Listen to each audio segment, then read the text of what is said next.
الله الصلاة والسلام على رسول الله من لا نبي بعده فأعوذ بالله من الشيطان الرجيم بسم الله الرحمن الرحيم قل إن صلاتي ونسكي ومحياي ومماتي لله رب العالمين صدق الله العظيم وصدق رسوله النبي الكريم।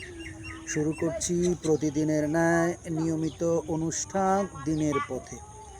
আজ আমরা আলোচনা করব এমন একটি বিষয় নিয়ে, যে বিষয়টি হলো ক্ষুদ্র থেকে ক্ষুদ্রাতীত বিষয়, কিন্তু তারপরেও আমাদের জানার কিছু বিষয় থেকে যায়। সেই বিষয়টি হলো, আমরা যারা 10, 11 এবং 12 জিলহজে কোরবানি করতে পারি নাই, এই ক্ষেত্রে আমাদের করণীয় কি হবে?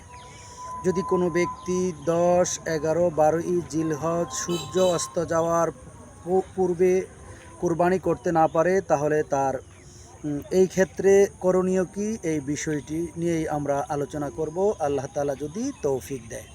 মূল বিষয় হলো 10, 11 এবং 12 জিলহজ সূর্য অস্ত যাওয়ার পরে যদি কোনো ব্যক্তির এমন বোধোদয় হয় যে আসলে আমার উপর কোরবানি ওয়াজিব ছিল, আমি কোরবানি করতে পারি নাই, এই ক্ষেত্রে তার করণীয় কি হবে? এই ক্ষেত্রে তার করণীয় হলো, ওই ব্যক্তির যদি এটা মনে হয় যে তার উপর কোরবানি ওয়াজিব ছিল কিন্তু সে করতে পারে নাই, এই ক্ষেত্রে যদি সে পশু ক্রয় করে থাকে, না ক্রয় করে থাকে, তাহলে কোরবানির যোগ্য একটি বকরির যত মূল্য হবে সেই মূল্যটা গরিব দুঃখীদের মধ্যে সদকা করে দিবেন।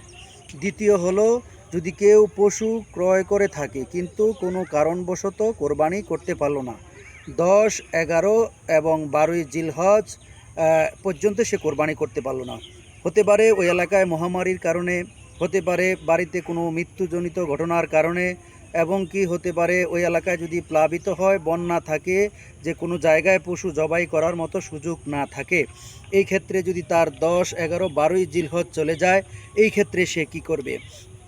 এই ক্ষেত্রে সে এই পশুটি জবাই করে অথবা এই পশুটিকেই সাদাকা করে দিবে গরিবদের মাঝে। 3 নম্বরে হলো, যদি কোনো ব্যক্তি বুঝেই হোক অথবা না বুঝেই হোক ভুলবশত 13 তারিখ ওই পশুটিকে জবাই করে ফেলে, জবাই করা উচিত হয়নি, যদি ভুলবশত অথবা অজ্ঞতার কারণে করেই ফেলে, এই ক্ষেত্রে তার করণীয় কি?